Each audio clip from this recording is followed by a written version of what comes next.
Hi எல்லாரும் எப்படி இருக்கீங்க? இந்த ஃப்ரைடே அண்ட் சாட்டர்டே நைட் வந்துச்சுன்னா, அந்த அலாரம் எல்லாம் ஆஃப் பண்ணிட்டு தூங்குறதே ஒரு அலாதி சுகம்தான்.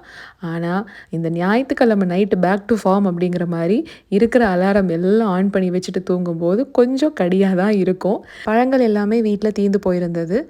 அதுவும் இல்லாம ஸ்கூல் லஞ்ச் பாக்ஸில கண்டிப்பா ஃப்ரூட்ஸ் இல்லாம இருக்காது. அதனால போய் வாங்கிட்டு வந்து எல்லாம் எடுத்து வச்சுட்டுருக்கேன். இந்த கண்டெய்னர்ல தான் இந்த பெர்ரீஸ் எல்லாம் ஸ்டோர் பண்ணுவேன். கிரேப்ஸும் இதில தான் வைப்பேன். ஸ்ட்ராபெர்ரி எப்பவுமே மேல இருக்க அந்த கிரீன் பார்ட்ட கட் பண்ணிட்டு இந்த மாதிரி டிஷ்யூ பேப்பர் போட்டு நான் ஸ்டோர் பண்ணிடுவேன். எப்போ கொடுத்து விடுறனோ அப்போ வெளியில் எடுத்து பேக்கிங் சோடால நல்லா கழுவி அதுக்கப்புறமா பேக் பண்ணி கொடுத்து விட்டுருவேன்.